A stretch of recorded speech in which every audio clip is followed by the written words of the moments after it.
कर देने जो भी मंगा मैनू सरकार अता कर देने।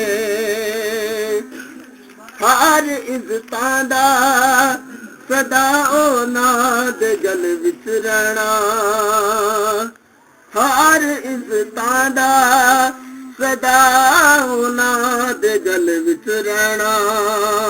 ओना खुशबख्तां दा ना मर के भी जिंदा रहना, जेड़े आका दी सना कर देने जो भी मंगा मैनू सरकार अता कर देने।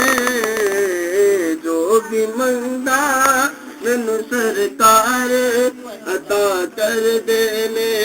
अपने मंगते नाल प्यारा का बड़ा कर देने जो भी मंगा मैनू सरकार।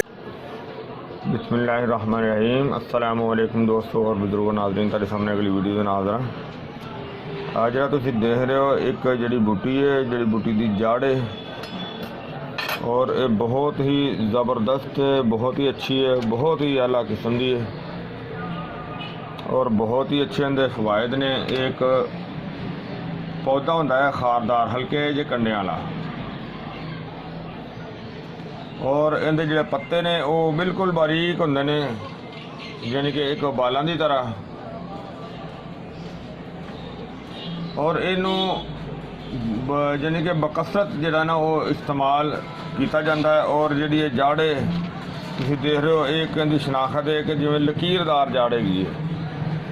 देखो कि जिस तरह लाइना बनिया ने उत्ते, जिस तरह कोई चीज़ सुकड़ के लाइना बन जाती। देखो हर गिरा हर जड़ एक जैसी नहीं होंगी, कुछ जड़ियाँ जड़ा होंदियां ने वो खुश्क होकर भी बिल्कुल यानी कि बराबर गुलाई दे बराबर होंदियां ने। और इनका कलर तुम देख रहे हो हल्का जा गोल्डन बूरा टाइप है, वाइट टाइप है, यानी कि ब्लैक शेड दे विच नहीं हैगा। तो बहुत सोहना कलर है, यह ताज़ी है और ये अच्छी है। अगर तुसी इस्तेमाल करनी चाहो तो जी काले रंग की हो वो नहीं लैनी, और जी इस तरह के कलर की हो ही इस्तेमाल करनी है। और इनकी ताकत जी है जो इनू काश्त किया जाता है, यह तकरीबन 4 साल तक इनकी जी ना वो ताकत जी है वो बरकरार रही है। और इनका मजाज जड़ा है वो ठंडा है, यानी कि सरद है, यानी कि सरद तर दे विच है, जरा कि मकवी बा भी बेहतरीन है, मकवी मुगल्लद बेहतरीन है, मकवी मनी बेहतरीन है और रखते मनी भी बेहतरीन है। ज़बरदस्त रिज़ल्ट है, यानी कि बूटी बहुत कमाल की चीज़ है, बहुत अच्छी चीज़ है। और इसका नाम सतावर है, क्योंकि ज़्यादा दोस्तों की तो पहचान दे है वे, लेकिन कुछ जिन्हों की दोस्तों की पहचान च नहीं हैगी उन्होंने वास्ते चीज़ कि इसका नाम सतावर है। और इसनू कली नू पाउडर बना के तो इनू अद्धा चम्मच जड़ा है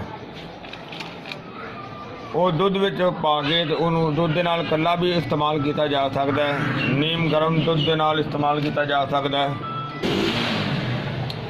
और इसनों ज़्यादातर इनका ये मरकब माजून सतावर भी है, सफूफ सतावर भी होंदा है। और इस तो अलावा इनू यानी कि मुगल्लद दे विच इस्तेमाल किया जाता है। ये बड़ा एक शाही ज़बरदस्त चीज़ है, कली भी बेहतरीन मुगल्लद हैगी है। मकसद है कि बेहतरीन चीज़ तो फार्मूले के नाल ही होंदी है। जिस तरह के फ़र्द किया होना सी एक हांडी पकाने गोभी पकाने तो गोभी कली नहीं पकती, यानी कि जिन्दा उनका सारा एक फार्मूला होंदा है, उस तरीके के नाल बनाई जाती है हांडी। फिर वो हांडी टेस्टी भी होंदी है, जायकेदार भी होंदी है, वधिया भी होंदी है और वह एक मरकब भी सही बनता है। और इस तरह ही इनू अगर मुगल्लद दे विच शामिल नुस्खे किया जाए बना के तो फिर भी इनका ज़्यादा बेस्ट है। अगर इनू कल्ले भी इस्तेमाल किया जाए इनका नुकसान कोई नहीं है, यानी कि टाइमिंग बेहतरीन और ज़बरदस्त वधाने वाली बेहतरीन चीज़ है। अगर उनका इस्तेमाल इस तरह ही है कि अगर गर्म तसीर वाला बंदा हो, यानी कि गर्म मजाज वाला बंदा हो, इन्ना इस्तेमाल इस तरीके नाल भी कर सकता है कि इसनू रात नू दुध दे विच बॉयल करके रख देवे, सुबह इनू यानी कि खाली पेट अगर वो खीर तरह खीर बन जाएगी, इनू इस्तेमाल कर सकता है। अगर इस दे नाल इहदा मुरक्कब मूसली सफ़ैद दे नाल शामिल करके दोनों की खीर बना ले, फिर भी ये बेहतरीन चीज़ है। अगर इस दे नाल पंबा दाना शामिल करके खीर बना लीती जाए, फिर भी बेहतरीन चीज़ है। अगर इस दे नाल सल पंजा शामिल करके खीर बना ली जाए तो फिर भी ये वधिया है। अगर इस दे नाल सल मिसरी की खीर बना ली जाए तो फिर भी बहुत अच्छी है। अगर इसनू यानी कि एक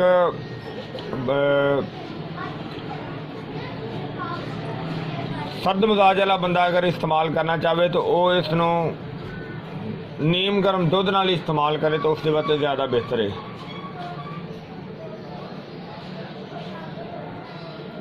और ये जी तुसी इस्तेमाल देख रहे हो, इनका तरीकाकार इस्तेमाल का तुहानूं दस्सिया है कि अगर इसनू सब्ज़ नूं,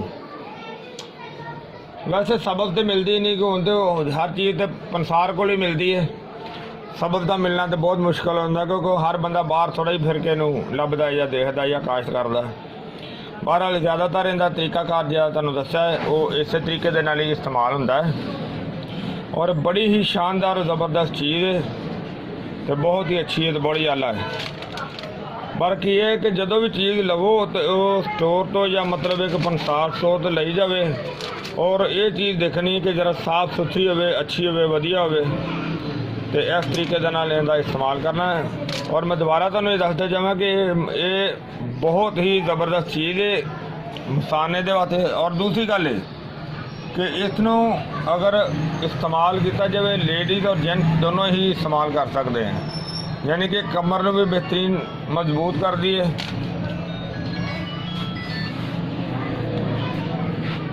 तो और बहुत ही अच्छी तो बड़ी ही आला चीज़ है।